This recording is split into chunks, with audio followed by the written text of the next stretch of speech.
Hyderabad MLC ఎన్నికకు సంబంధించి కొద్దిసేపటి క్రితమే ఓట్ల లెక్కింపు ప్రక్రియ ప్రారంభమైంది. బీజేపీ ఎంఐఎం మధ్య పోటీ నెలకొంది. కాంగ్రెస్ బీఆర్ఎస్ పోటీకి దూరంగా ఉన్నాయి.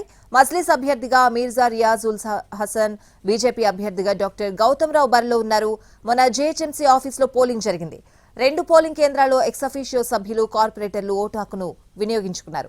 మొత్తం 112 మంది ఓటర్లుంటే 88 మంది మాత్రమే ఓటు వేశారు. దీంతో 78.57% పోలింగ్ నమోదైంది.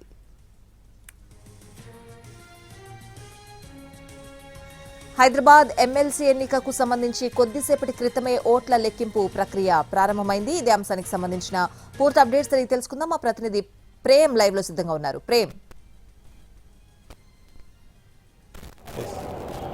Thank you Swathi. కొద్దిసేపటి క్రితమే మొన్న జరిగినటువంటి ఎమ్మెల్సీ ఎన్నికకు సంబంధించినటువంటి కౌంటింగ్ ప్రక్రియ ప్రారంభమైంది. ఇప్పటికే ఏదైతే స్ట్రాంగ్ రూమ్ లో ఏర్పాటు చేసినటువంటి స్ట్రాంగ్ రూమ్ లో భద్రపరిచినటువంటి ఒక బ్యాలెట్ బాక్స్ ను కూడా కొద్దిసేపటి క్రితమే కౌంటింగ్ సెంటర్ కి కూడా తీసుకురావడం జరిగింది. ఈ నేపథ్యంలోనూ అటు ఏదైతే ఇరు పార్టీలకు సంబంధించినటువంటి అభ్యర్థులు, అటు బీజేపీకి సంబంధించినటువంటి గౌతమ్ రావుతో పాటు ఎంఐఎం సంబంధించినటువంటి ఎఫ్ఎన్డీ కూడా ఈ యొక్క కౌంటింగ్ ప్రాంతానికి కూడా చేరుకున్నారు. వారి సమక్షంలోనే ఈ యొక్క బ్యాలెట్ బాక్స్ లను కూడా ఓపెన్ చేసి ఒక కౌంటింగ్ ప్రక్రియను కూడా ప్రారంభిస్తారు. ఏదైతే మొత్తానికి 112 ఓట్లు ఉన్నటువంటి ఈ యొక్క ఎమ్మెల్సీ ఎన్నికలో కేవలం 88 ఓట్లు మాత్రమే పోలైన నేపథ్యంలో కూడా సుమారుగా గంట నుంచి గంటన్నరలో ఈ యొక్క ఓటింగ్ ప్రక్రియ, ఈ కౌంటింగ్ ప్రక్రియ కూడా పూర్తి స్థాయిలో కంప్లీట్ అయ్యే అవకాశం కూడా ఉంటుంది. ముఖ్యంగా అటు బీఆర్ఎస్ సంబంధించినటువంటి ఓటర్లు ఈ యొక్క ఎన్నికల్లో పాల్గొనకపోవడంతో కేవలం ఎంఐఎం ఏదైతే బరిలో ఉన్నటువంటి ఎంఐఎం పార్టీ, అలాగే బీజేపీ పార్టీతో పాటుగా కూడా అధికార కాంగ్రెస్ పార్టీకి సంబంధించినటువంటి ఎక్సఫిషియో మెంబర్స్, అలాగే కార్పొరేటర్లు కూడా ఎన్నికల్లో పాల్గొన్నారు. ఏదైతే ఇప్పటికే పోలైనటువంటి ఒక 88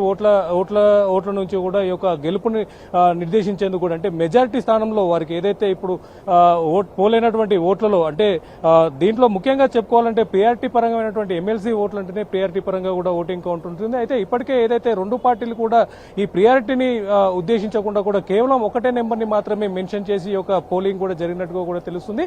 ఒకవేళ ఎవరైనా సెకండ్ ప్రియారిటీ ఇస్తే కనుక ఆ యొక్క ఓట్లను కూడా తిరిగి లెక్కించాల్సినటువంటి అవసరం కూడా ఉండబోతుందని కూడా చెప్పుకోవచ్చు. ఏదైతే మొత్తానికి ప్రస్తుతం ఈ యొక్క ఏదైతే కౌంటింగ్ సంబంధించిన అంశం నేపథ్యంలో అటు ఎంఐఎం ఇప్పటికే మేము గెలుస్తామని చెప్పేటువంటి ధీమాని కూడా వ్యక్తం చేస్తుంది. దాంతో పాటుగా కూడా బరిలో ఉన్నటువంటి బీజేపీ, అంటే మొత్తం పూర్తి స్థాయిలో వారికి మెజారిటీ ఓటర్లు లేకపోయినప్పటికీ కూడా ఖచ్చితంగా బరిలో గెలిచి నెగ్గుతామనే ఉద్దేశంతో కూడా ఏదైతే ఎమ్మెల్సీ ఎలక్షన్ లో కూడా పోటీ చేశారు. అయితే ప్రస్తుతం వారు అనుకున్న నేపథ్యంలో అటు బీఆర్ఎస్ సంబంధించినటువంటి ఓట్లు కూడా పోలకపోవడంతో కూడా ప్రస్తుతం కాంగ్రెస్ సంబంధించినటువంటి కొన్ని ఓట్లైనా వారికి పోల్ అవుతాయి. ముఖ్యంగా ఏదైతే అటు ఎంఐఎం సంబంధించినటువంటి అభ్యర్థిని గెలిపించే దిశగానే అటు బీఆర్ఎస్ ఎన్నికల్లో ఈ ఓటింగ్ లో కూడా పాల్గొనలే అని చెప్పేసి కూడా బీజేపీ ఆరోపిస్తుంది. ఈ నేపథ్యంలో అట్లీస్ట్ వారికి ఉన్నటువంటి 24 ఓట్లకు మించి 1 లేదా 2 ఓట్లు ఎక్కువ వచ్చినా కూడా నైతికంగా మా విజయం అని చెప్పేసి కూడా అటు బీజేపీ కూడా తెలియజేస్తుంది. ఏదేమైనప్పటికీ కూడా మరో 2 గంటల్లో పూర్తి స్థాయిలో కౌంటింగ్ పూర్తయిన తర్వాత గెలుపుని నిర్ణయించే అవకాశం కూడా ఉండబోతుందని కూడా చెప్పుకోవచ్చు. స్వాతి.